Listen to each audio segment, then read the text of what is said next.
ಸಿಂಹರಾಶಿ ಉದ್ಯಮಿಗಳಿಗೆ ತುಂಬ ಅನುಕೂಲವಾಗಿರತಕ್ಕಂತಹ ದಿವಸ.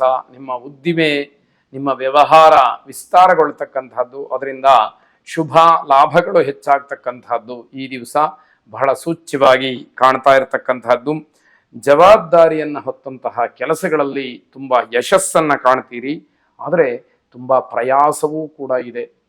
ಆದ್ದರಿಂದ ಹೆಚ್ಚು ಕಷ್ಟಪಟ್ಟರೆ ಹೆಚ್ಚಿನ ಲಾಭವನ್ನ ಯಶಸ್ಸನ್ನು ಗಳಿಸಲಿಕ್ಕೆ ಸಾಧ್ಯ ಇದೆ ಅಂತಕ್ಕಂಥದ್ದು ಈ ದಿವಸ ನಿಮಗೆ ಅರಿವಾಗ್ತಕ್ಕಂಥದ್ದು. ರಾಜಕಾರಣಿಗಳಿಂದ ಅನುಕೂಲವಾಗುತ್ತೆ.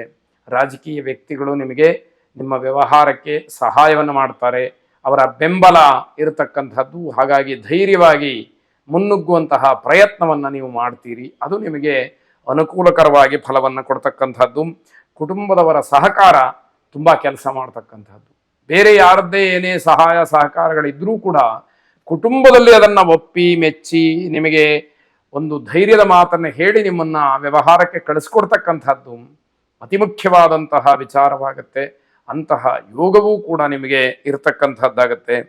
ತುಂಬ ತಾಳ್ಮೆಯಿಂದ ಕೆಲಸ ಮಾಡಿದಂತಹ ನೀವು ಹಲವಾರು ಜನರ ಮೆಚ್ಚುಗೆಗೆ ಪಾತ್ರರಾಗ್ತೀರಿ, ಜನ ಮೆಚ್ಚಿಕೊಳ್ಳತಕ್ಕಂತಹ ಕೆಲಸಗಳನ್ನು ಮಾಡ್ತೀರಿ.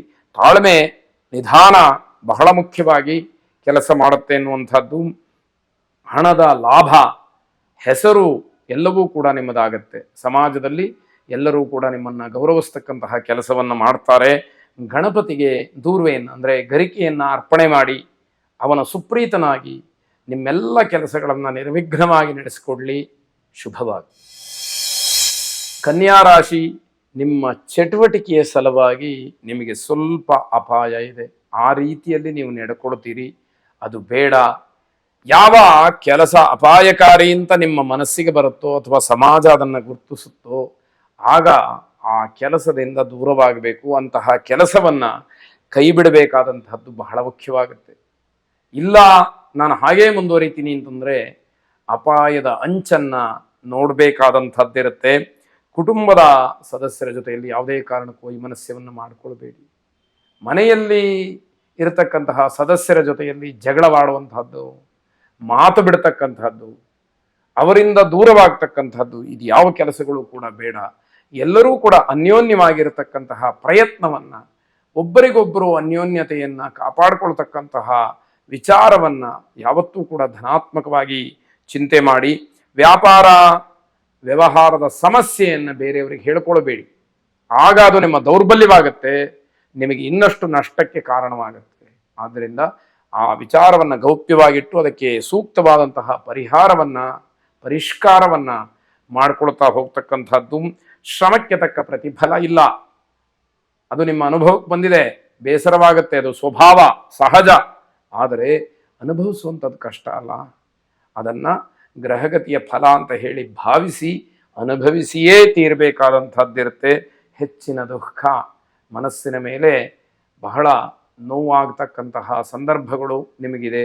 ವ್ಯಾವಹಾರಿಕವಾಗಿ, ಸಾಮಾಜಿಕವಾಗಿ, ಮಾನಸಿಕವಾಗಿ, ಜೊತೆಗೆ ಮನೆಯಲ್ಲಿ ಮಕ್ಕಳ ವಿಚಾರವಾಗಿ ನಿಮಗೆ ದುಃಖ ಆಗ್ತಕ್ಕಂತಹ ಸಮಯ. ಏಕಾಂಗಿತನ ಕಾಡಬಹುದು. ಮನೆಯಲ್ಲಿ ಎಲ್ಲರೂ ಇದ್ದಾರೆ, ಆದರೆ ಒಂಟಿತನ ಕಾಡುತ್ತೆ.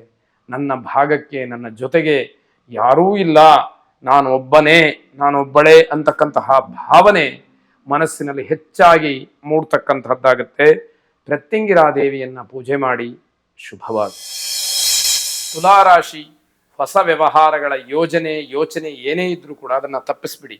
ಈ ದಿವಸ ಹೊಸ ವ್ಯವಹಾರಕ್ಕೆ, ಹೊಸ ಯೋಜನೆಗೆ ಯಾವುದಕ್ಕೂ ಅವಕಾಶಗಳನ್ನು ಕೊಡಬೇಡಿ. ನಷ್ಟ ತೊಂದರೆಗಳನ್ನು ತಪ್ಪಿಸ್ಕೊಳ್ಳಿ, ಆಗತಕ್ಕಂತಹ ಕಷ್ಟಗಳನ್ನು ದೂರ ಮಾಡಿಕೊಳ್ಳಿ ಅಂತಕ್ಕಂತಹ ಕಳಕಳಿ ಈ ಮಾತಿನ ಅರ್ಥವಾಗಿದೆ. ತುಂಬ ದೇಹಶ್ರಮದ ದಿವಸ, ತುಂಬ ದೈಹಿಕವಾಗಿ ತುಂಬ ಕಷ್ಟಪಡ್ತೀರಿ.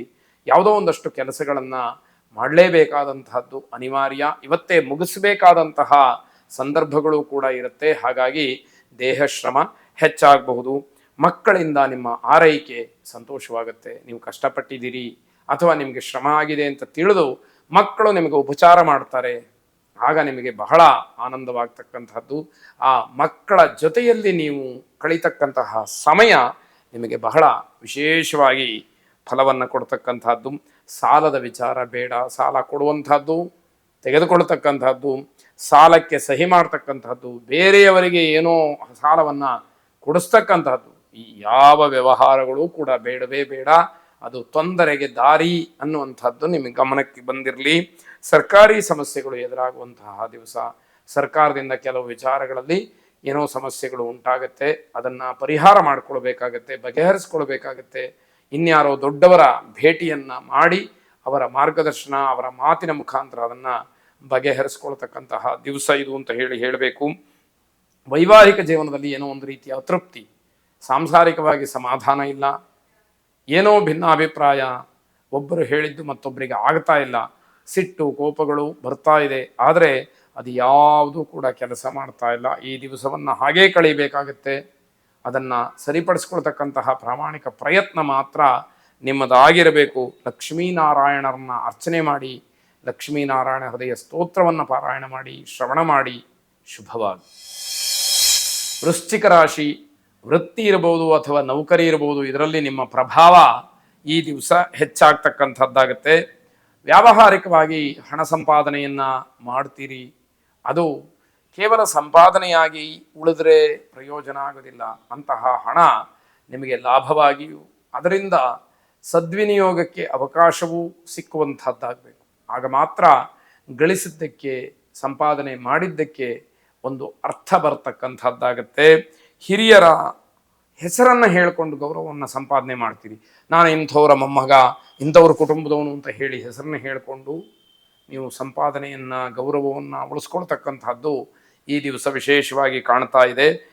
ಎಲ್ಲೋ ಕೇಳಿದ ವಿಷಯಕ್ಕೆ ಹೆಚ್ಚಿನ ಪ್ರಾಮುಖ್ಯತೆ ಕೊಡ್ತಕ್ಕಂಥದ್ದು ಏನು ಅಗತ್ಯ ಇಲ್ಲ.